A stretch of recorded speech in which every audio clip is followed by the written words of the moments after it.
Lovely to meet you, everyone. I'm Meryem. I'm the co-founder and CEO of DoubleWord. And today I'm going to be talking about LLM deployment. And so we speak to a bunch of customers. And about 6 months ago, I was speaking to a major European bank. And they were really excited to do all of their Gen AI initiatives. They had a bunch of use cases mapped out, and they could see places where it would be really impactful across the bank. The issue is, for them, their legal team had blocked the use of public AI APIs. Even things like Azure OpenAI wasn't available to them because it was a multi-tenant system. The risk was just too high for them. And so for them, it meant they could do literally no AI. If you couldn't use these public AI APIs, you were pretty stuck.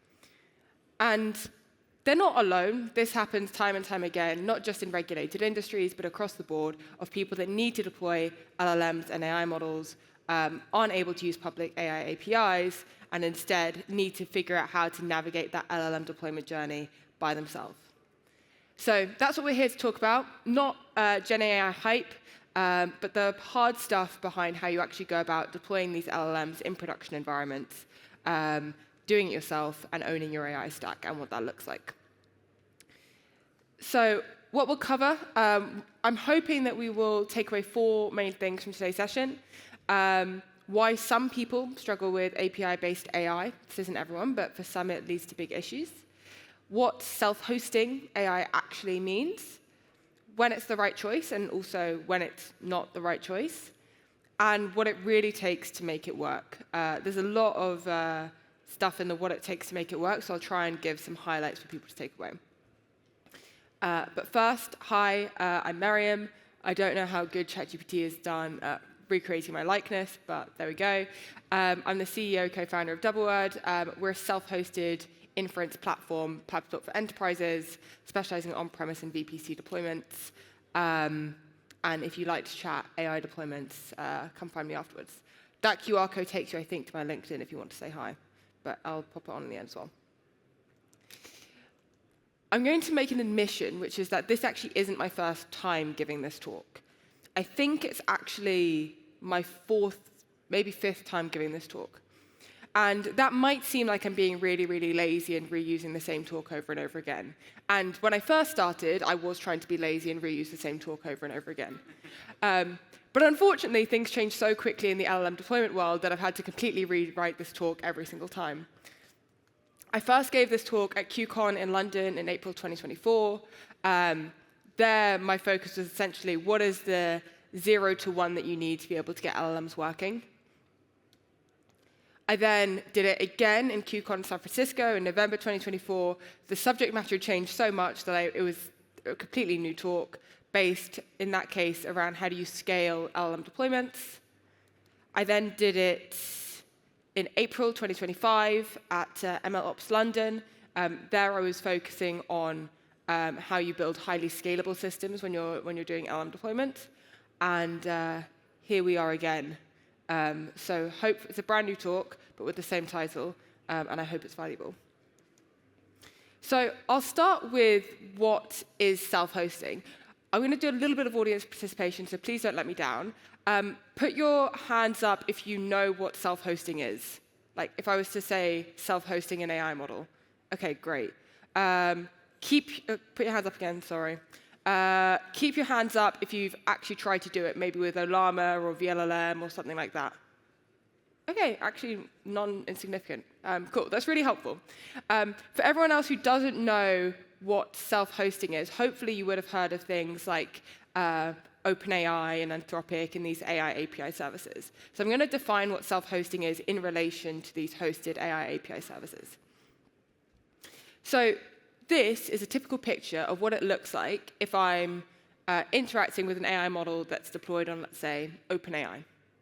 I have a prompt that I send to a model, and that model, does some smart stuff, comes up with an answer, and sends me a response.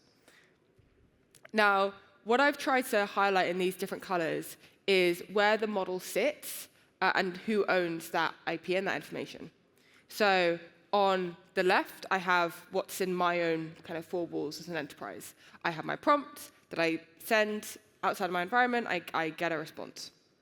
Now, in red, I have what's owned by OpenAI in this case. So they own the generative AI model, and they own all of the GPUs that it's running on. So in this case, you're essentially renting a service as opposed to owning or buying it. Providers in this space are OpenAI, Anthropic. If you've used something like AWS Bedrock or Vertex AI, all of them kind of use this service. Now, obviously, you're not the only person that OpenAI is hosting this for or Bedrock is hosting this for. They're hosting this for thousands and thousands, if not millions of users. And so I have all of these different separate enterprise environments on the left. They're all calling the same AI model that's centrally hosted on a central bunch of GPUs, and I'm getting my response to and from there. So more or less, this is what AI hosted API services is they host the model, they host the infrastructure, and you can essentially rent it by the token, and you're sharing that service with a bunch of other folks. The difference in self-hosting is that the box goes from being you own some stuff, they own other stuff, to you own everything. It's kind of like the difference between renting a house and buying a house. You own the model, you own the GPUs that it runs on, you're in charge of all of the infrastructure and everything underneath it. And so for a lot of folks, this is a really, really good option. But when we go back and saying, what is self-hosting? Essentially, you can think of self-hosting as, where does my model sit, and who is running the GPUs, who is running the infrastructure? If I'm deploying the model on GPUs that I'm renting or owning, like if I'm deploying it on a VM or an on-prem server or whatever it is, then I'm self-hosting that model. Why would I want to self-host? Now, most folks, when they're starting out developing AI applications, start with using AI APIs like these, like OpenAI. And the reason is it's really easy. You can focus purely on your application layer, prompts and responses, and take for granted that all of this great infrastructure has been built and managed and maintained. And so this is a really, really good place to start. But there are some trade-offs that you need to think about when you're making this decision. Now, when we think about pros, there are really strong pros. Super, super easy to set up. So I could go to OpenAI right now or Bedrock right now and get a demo working very, very quickly. Someone else is managing all of the tricky infrastructure. At small scale, it's also insanely cheap. So these token prices are fractions of a fraction of cents. So at small scale, it's very, very, very cheap.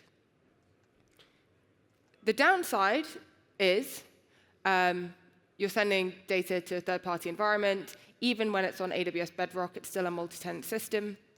The models are not yours, which is sometimes fine. But if you're deploying, let's say, a mission-critical application, you don't want to run the risk of them deprecating the models at some point. There's a lot of scaling issues that people often run into with hosted AI APIs. Things like hitting rate limits, very high latencies, poor throughput. At scale, it's very expensive. These kinds of scaling limits are maybe not the kind of thing you will encounter in a very small-scale POC, but it's something that you will encounter later on. And this is another crucial point, because in a hosted AI API, I'm hosting this model for thousands and thousands of downstream use cases, I'm picking a model that's a very generic one-size-fits-all model. Something like the GPT-4o models are good at pretty much everything, but they're not highly specialized to anything else as well. So these hosted APIs help us prototype, and they're really good for the 0 to 1 phase.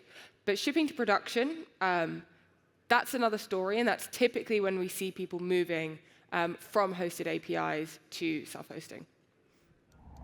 Hope you're enjoying this video. But did you know Lead Dev has lots more to offer?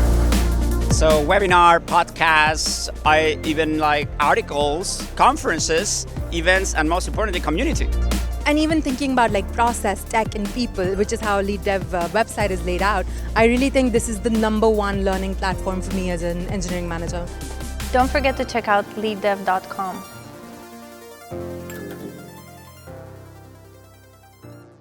So, self-hosting. What are the pros and cons here? When would I want to do it, and when would I not want to do it? We'll start with the pros. all of the data and IP stays in your environment, which if you're highly regulated or you have very strict cyber requirements or whatever it is, often means that you have no other choice but to self-host your models. Sending your data into multi-tenant systems is just not something that that'll be acceptable. You own the full application, including the models, which is potentially not useful if you're just doing a fun proof of concept. But if you have something that's actually in production and maybe you have multiple workflows relying on this application working, this can be very important. You control the scaling, so rate limits. You have a big opportunity to have much, much, much lower latency, much higher throughput, and at scale it can be much cheaper as well. And you can access and deploy any of AI models, so including highly specialized ones specific to your use case. I can think of an example with a client. They're a pharmaceutical client, and the reason they're self-hosting is because they want to use drug discovery models that are only available open source and that are highly specialized for them. There are a couple cons, though. You need to manage this infrastructure now. So all of this infrastructure that you took for granted when you used OpenAI, you suddenly have to manage and maintain, and that's your responsibility. Those APIs going down in the middle of the night is suddenly someone calling you. So what is the decision matrix? What does it look like? If I'm in early experimentation or fairly easy experimentation with public or non-sensitive data, or I have approval for these models, then I should use something like a hosted AI API. If my application is not very latency or throughput sensitive, so let's say I'm not deploying at mass scale where performance really, really matters, these hosted AI APIs are a really good option. However, when is self-hosting helpful? It's helpful when I have sensitive data or very mission-critical applications. My application is deployed at a big scale. I may be doing a domain-specific application, so let's say I'm in pharma, healthcare space where I need it to understand terminology associated with that as opposed to generic terminology. Or I'm in a multi-cloud setup. Maybe as an organization, I have a strategy where I'm always going to be multi-cloud, or maybe I have some on-prem. Then I'll need to be self-hosting. Self-hosting is normally a slightly harder journey to go down. So unless these are true, or you have another very good reason to self-host, I would typically recommend staying with the hosted AI APIs. So what infrastructure do I need to think about when self-hosting? Now, we actually have, we built internally at the beginning of this year a bit of a cheat sheet, which is like everything that you need to self-host your AI infrastructure, which looks very overwhelming, and typically people don't need this from day dot. But feel free to take a picture. I also think I have some printed copies somewhere in my bag as well, if you would, if you want that later. But I'll just give a high-level view, because obviously I don't have time to go through all of the infrastructure you need to be able to self-host your models. But I'll try and go through a couple of the key categories and maybe give some hints and tips associated with each of them. I'll go through model selection, which is obviously a key thing when you're self-hosting your models. I'll go through inference optimization. So inference, as a reminder, is the step when your model's actually generating those tokens and those predictions. How can we make that inference faster, cheaper? How can we use less GPUs?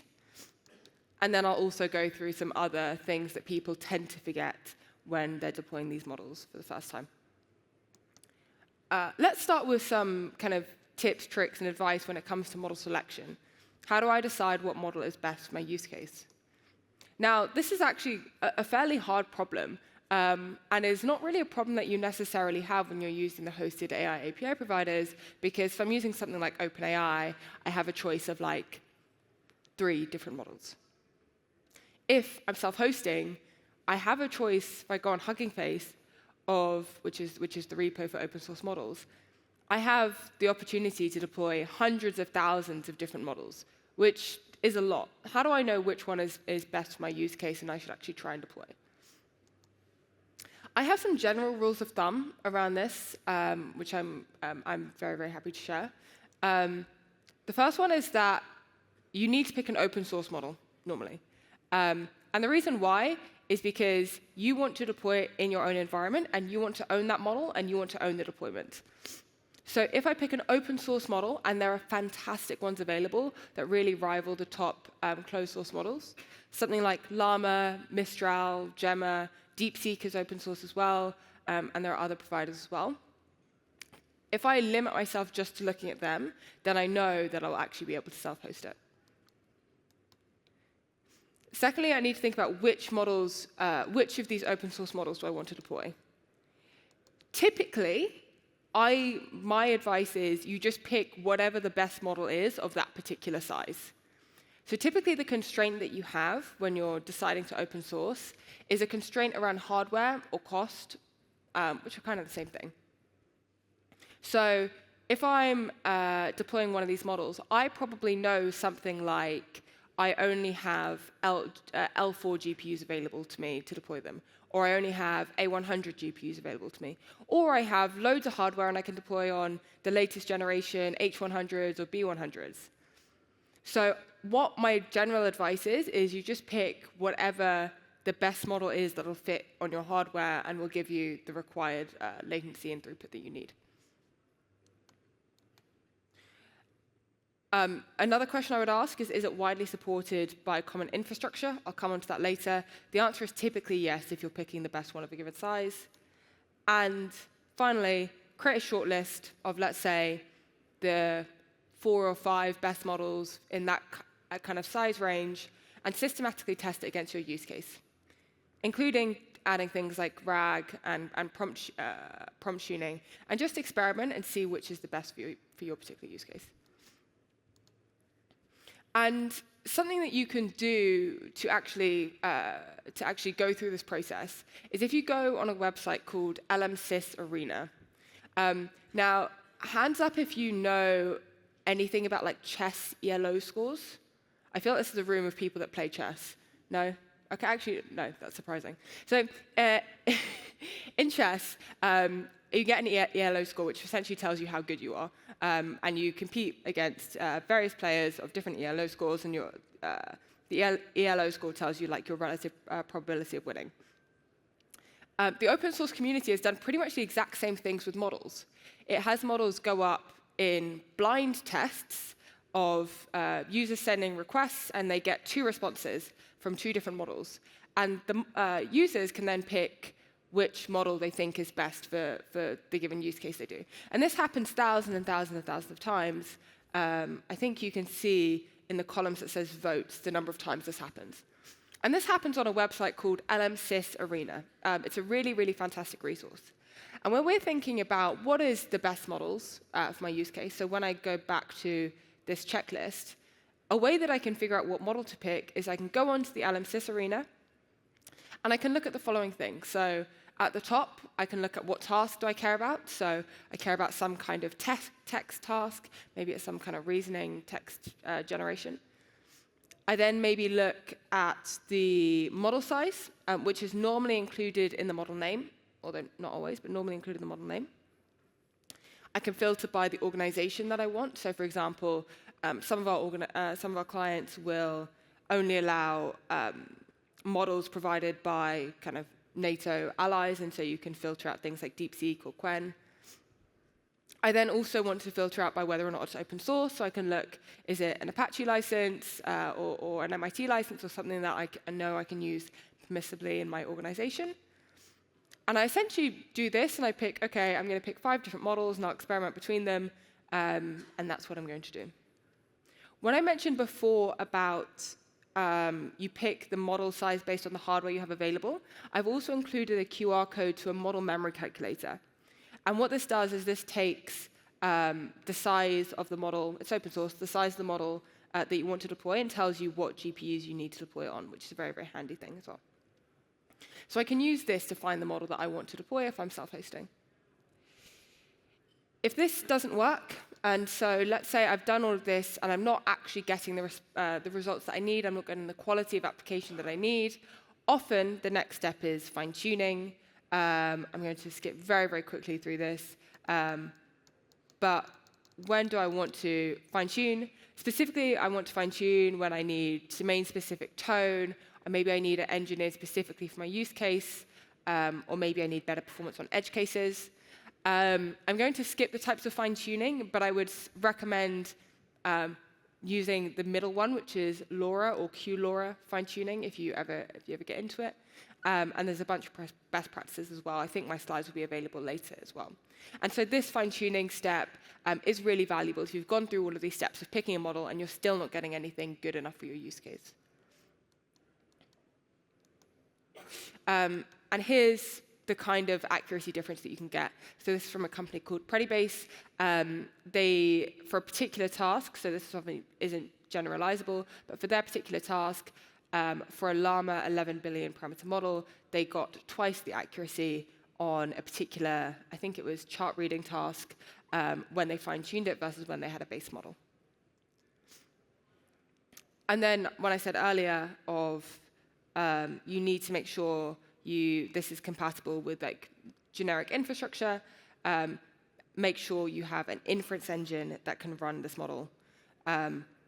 What is an inference engine? An inference engine is essentially the runtime that you need to get your model running on the GPU.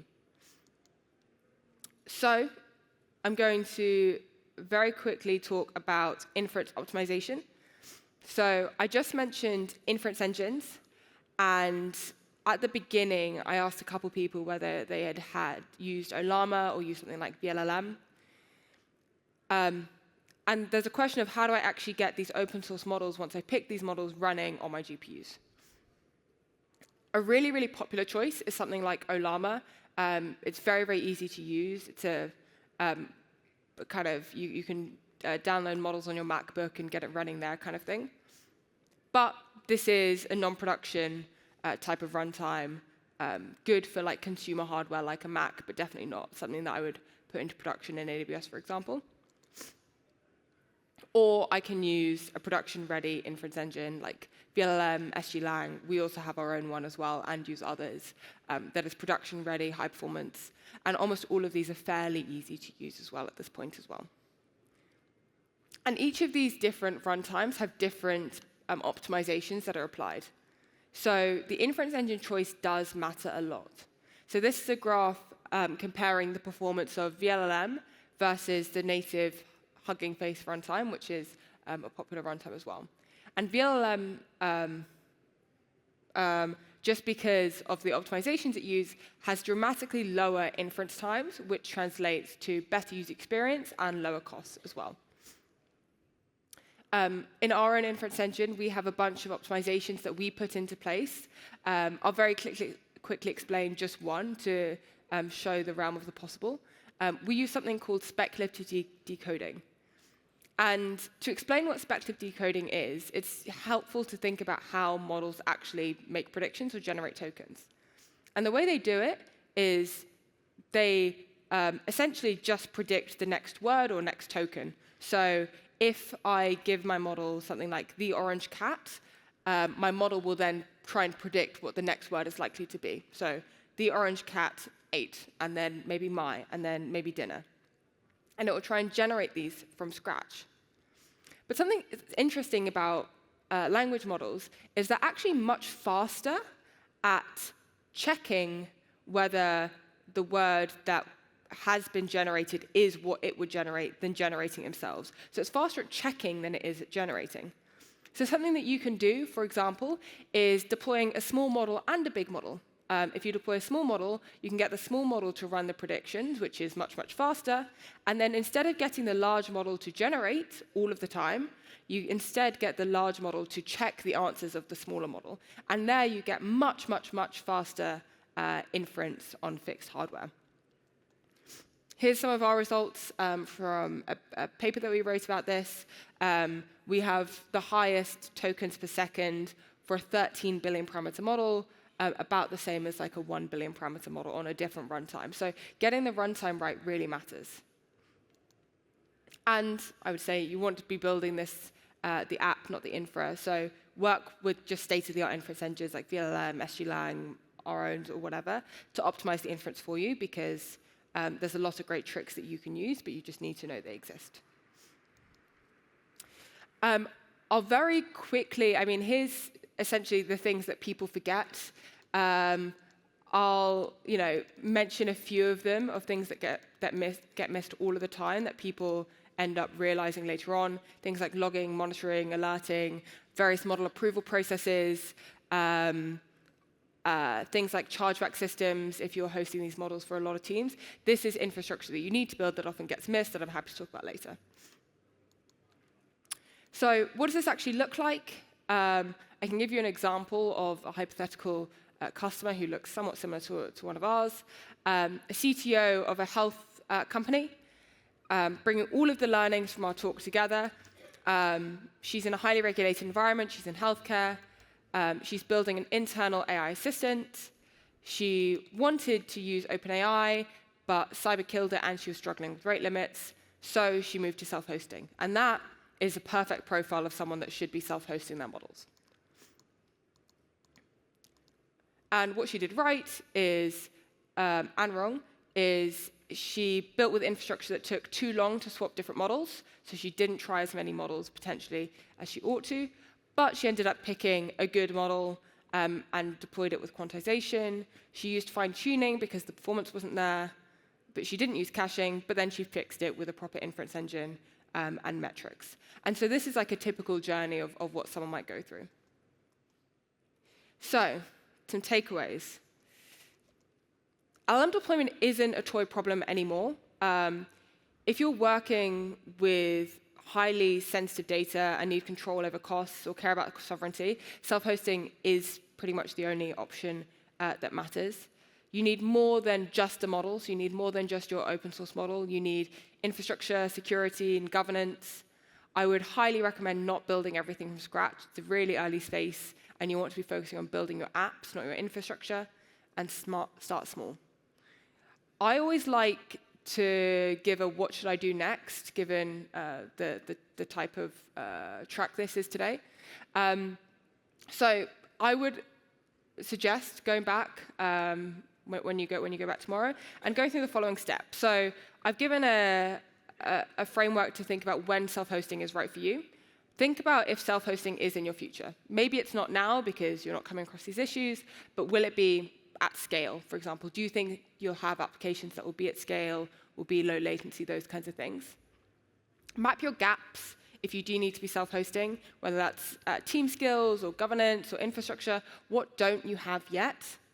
Then pick a first use case project and maybe something that's internal, valuable, maybe not customer-facing to begin with, and then don't go alone. So use great infrastructure and great partners to do that. Thank you so much for taking the time. Here's me. Happy to chat. I'll be around for the next hour or so. Thanks so much.